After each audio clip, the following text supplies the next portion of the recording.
All right, so getting a little bit more into the history of flood insurance. Back in 1968, Congress established a national flood insurance program to cover properties prone to flooding. To help with the cost, the NFIP subsidized high-risk properties. So the NFIP was hit with some extraordinary number of claims following Hurricane Katrina and Superstorm Sandy.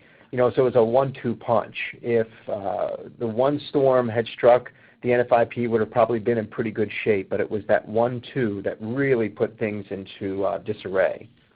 So the large number of claims because of the two storms caused a severe strain on the system.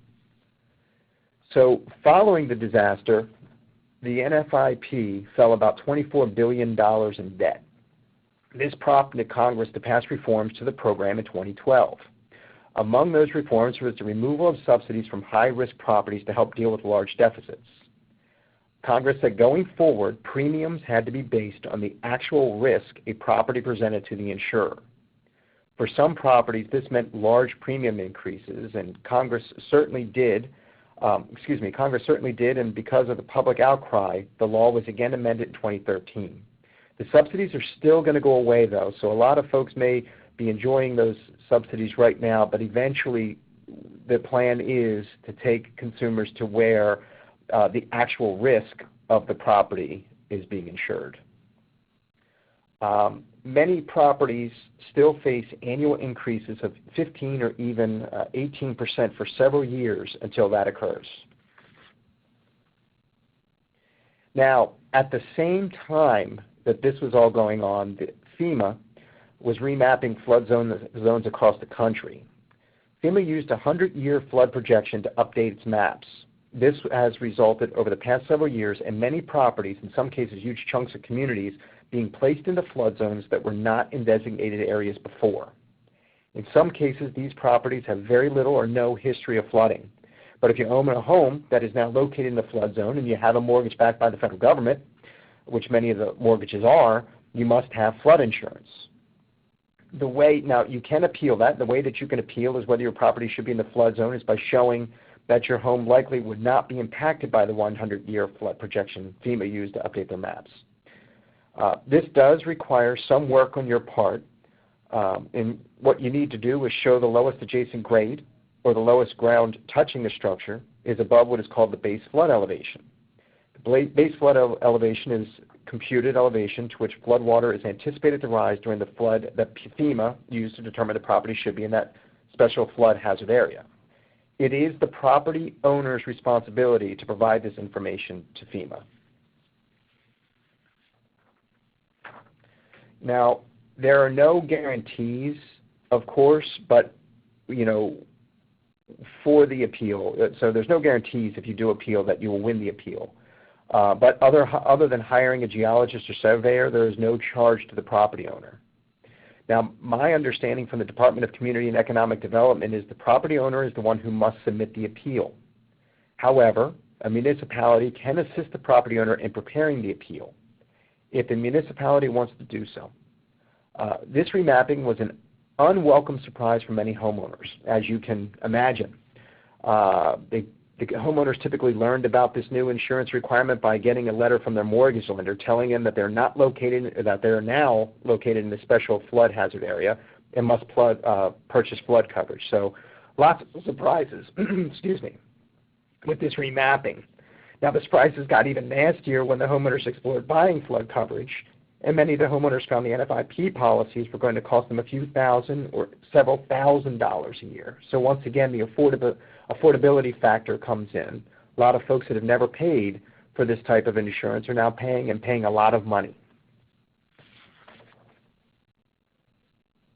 So what we found is that the rising premiums and the lower risk properties in flood zones and the subsidies being phased out, it meant that many lower risk properties being remapped into flood zones for the first time, that the private flood insurance market became interested in flood insurance. This is going to create some, what we believe, competition, and that's almost always good. So once again, those rising premiums is potentially interested.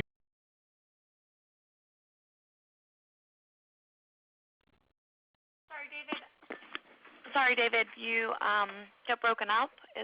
Maybe move to, actually it looks like you got muted.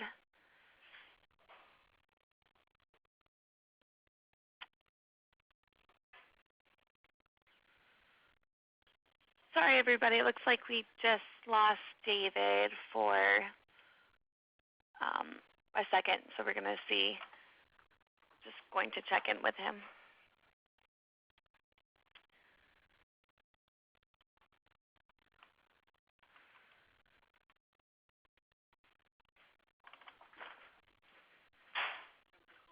Can you email him? He's not on the line.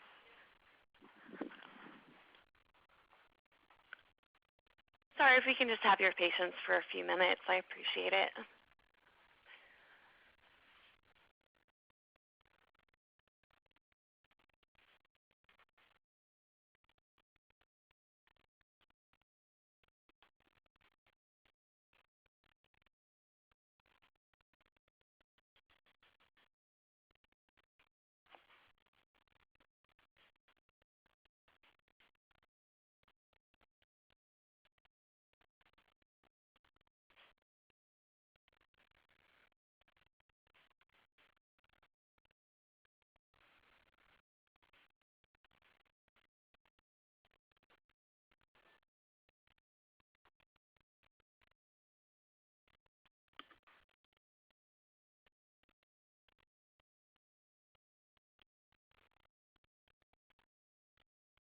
We'll get started once David gets back on the line. Thanks, everyone, for your patience. Appreciate it.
Can anybody hear me? Yes, we can hear you. Thanks, David.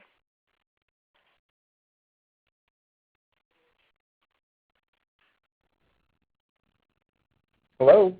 Hi, we can hear you. How far did I get before everybody lost me? I think you were around slide 5, I want to say, 5 or 6. Slide 5. All right, we'll slide back to slide 5. I'm not 100% sure what happened there. I'm really sorry. No, it's okay. Glad we were able to get you back on.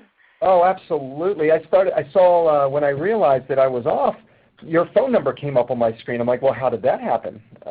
So I don't know what happened. I don't know why we disconnected. So we're going to go to, I guess, what's happening now. Is that about where we lost each other? Yes, I think let's just start there. I think that's a good spot. All right, cool. So, what we started finding out with the phasing out of subsidies and folks from the lower risk being placed into flood zones, that we found that the private insurers entering the flood market, they were interested. And we feel that the competition is always a good thing. So now, there are some obstacles that we want to talk about with the private flood insurance market. I'm going to talk about those right now. So the first obstacle is that because the private insurance is still a new product, there are not that many producers offering it. Thus, private coverage can be tough to find. Now, to help, the Pennsylvania Insurance Department created a one-stop shop for flood insurance information. This includes both private insurance and the NFIP, so we include both. This one-stop shop is available on our website at www.insurance.pa.gov by clicking on the flood icon on the left side of the homepage under the listing top pages. That's actually, if I might, that's actually been updated. Our homepage has been updated. It's actually on the right side now. Okay. So it's still the flood. Just want to go where it says flood on the right side of the homepage. Perfect. So, but that will take you to our insurance homepage, and then you'll be able to find additional information about private flood insurance.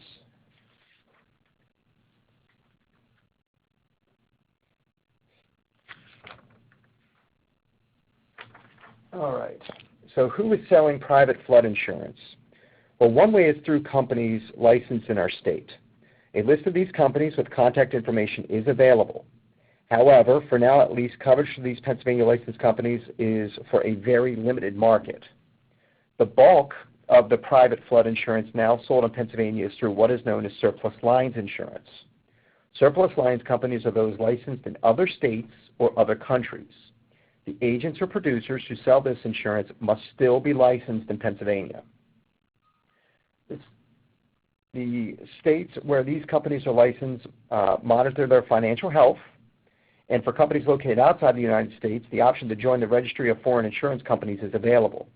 This requires the companies to maintain certain amounts of capital and surplus funds. The one consumer protection consumer lines companies do not have that those licensed in Pennsylvania do is participation in the guarantee fund.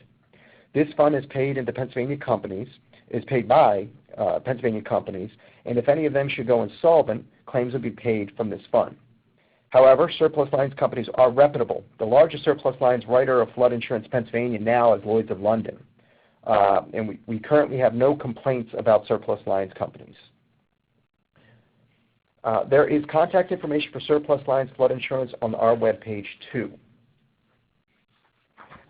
Recently, down in Louisiana, there were some floods, and I was looking into how flood claims were being handled by the surplus lines carriers down there. This information is a couple weeks old, so I'm sure it is further along in the process, but about a week and a half after the flooding events, they had over 400 claims.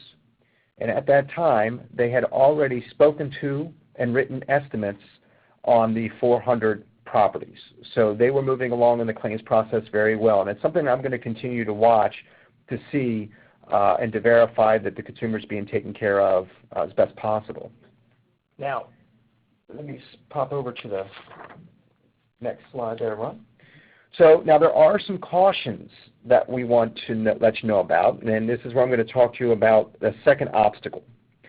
The second obstacle is because the federal government never developed regulations for private flood insurance, and the product is still new. Some mortgage lenders have been reluctant to accept this coverage. While we are finding more examples of lenders accepting private coverage, we are encouraged that the U.S. House Financial Service Committee in March unanimously passed the Private Flood Market Parity and Modernization Act, which is H.R. 2901, of which Commissioner Miller testified to a House subcommittee in January.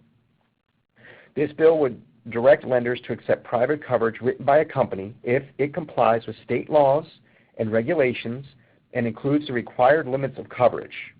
We hope the bill passes the full House and Senate, becomes law, and we encourage you to speak to your congressional representatives and our U.S. senators for the support of it.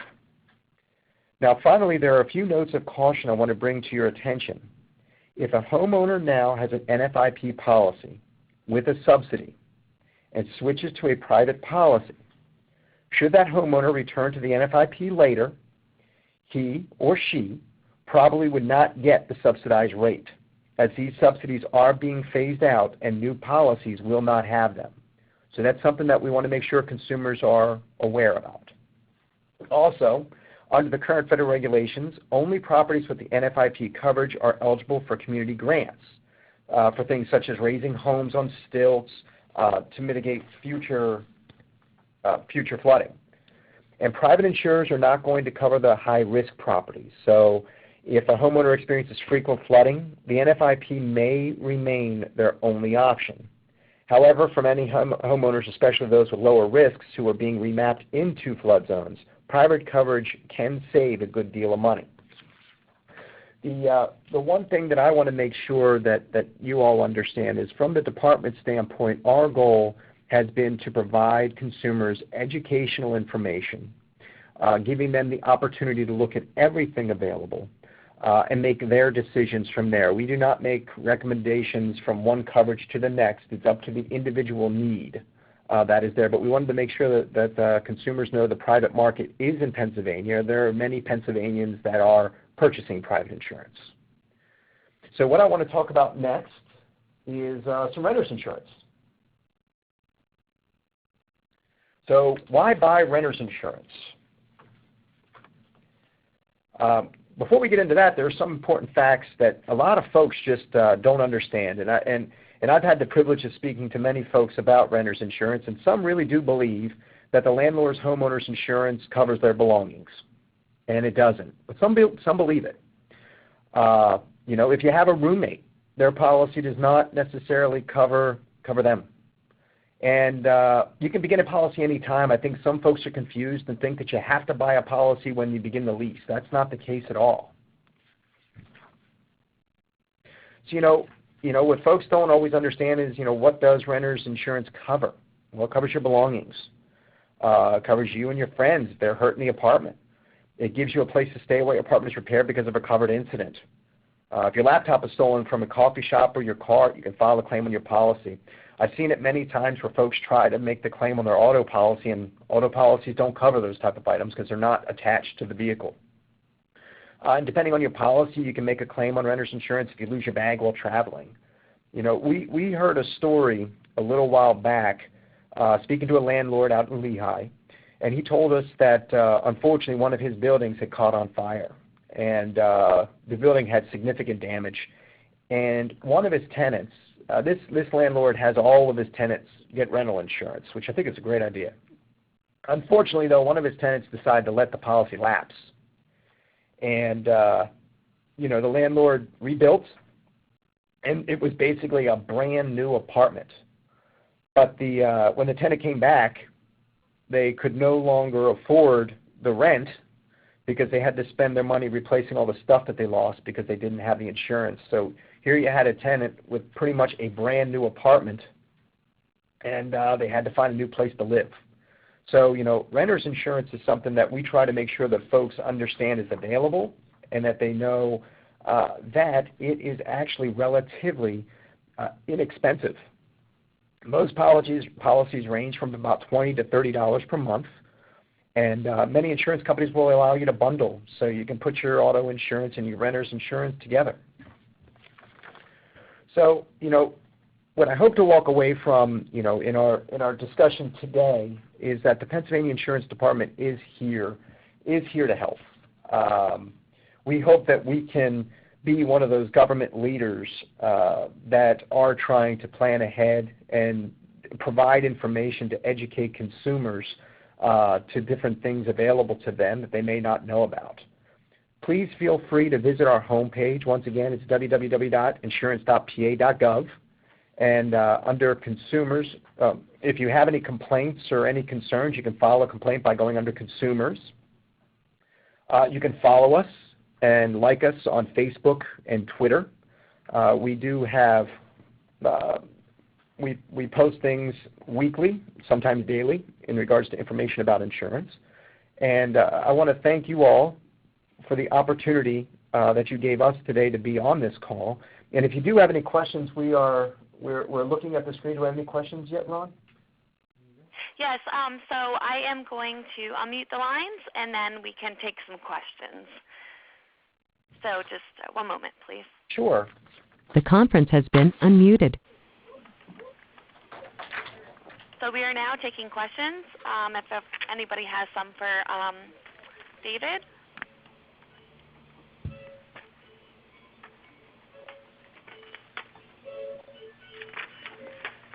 No questions? This is Mary Beth Swan with Family Service in Bucks County. My question is the website, the state website, does it have pamphlets and materials relative to flood insurance and renter's insurance that can be given to housing program tenants? It absolutely does, and Mary Beth, we also have materials. The materials that we have is available on our webpage, and if you wanted us to send you some materials, I'd be happy to do so. Okay, and how would we reach you in order to request material? Well, I'll tell you what, you can email me if you like. Yes. Let me give you my email address. You ready? Yes. It is D as in David, B as in boy, U-O, N as in Nancy, O, at pa.gov. Thank you. That material is available online, though, so if it's easier folks to look at it online, when you visit our page, you can find the different materials, and you would receive exactly what is there. So you can even print them out from your office if somebody needs them. Thank you. You're welcome. David, this is Linda from Representative Mindy Fee's office in Lancaster County. Hi, Linda. Hello. I do have a really quick question here. I'm a little confused, though, about the subsidies of the renter's insurance. Are they going to be going away, or are they going to continue? Well, what's going to happen, Linda, is eventually the subsidies for flood insurance will go away. The big problem that happened a couple years back is they had gone with the strategy of completely eliminating the subsidies. And then everything started to fall apart. Cats and dogs started living together, and it was bad. So Congress went back and said, you know what, no, we need to put them back, but this time we're going to phase them out. But, you know, folks, consumers are most likely going to see, and we're not part of this part of the regulation, so this is Dave guessing right here. Consumers are most likely going to see a 15 to 18% increase in flood insurance every year, those that have to have it. You mean even if they go into private insurance, it's going to keep going up? No, ma'am.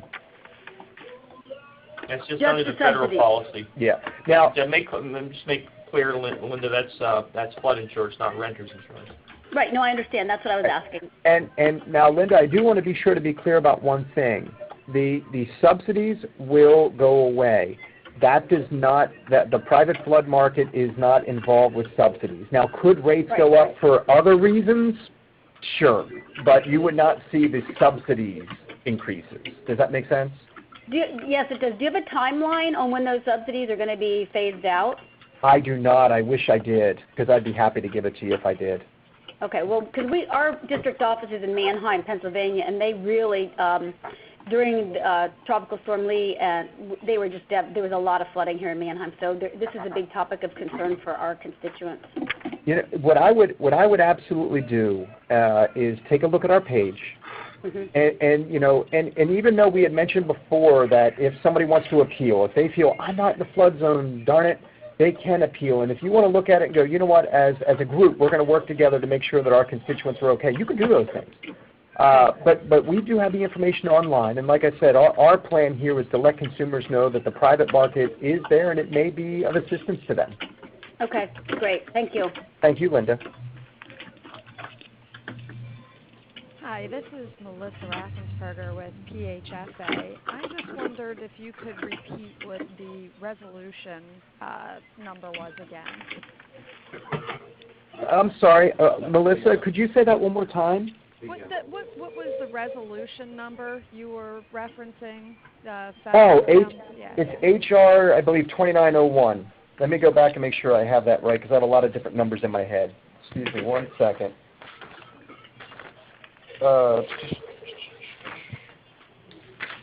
HR 2901. All right, thank you. Oh, you're welcome.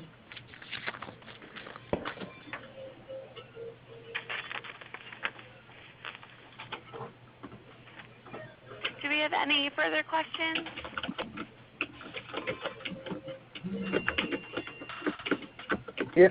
If anybody has questions and you just would prefer, you know, to do a side, feel free to email me. I'd be happy to get back with you. My phone number, if you feel better calling to, is 717-772-4335. Thank you, David, so much for getting on today. We really appreciate it. And we actually will be continuing a conversation about flood insurance and flood resiliency, specifically at the Homes Within Reach conference. So again, if this is an interested topic, you can learn more in November. So thanks again, everybody, for getting on, and we hope you have a great rest of your day. Thank you, everybody.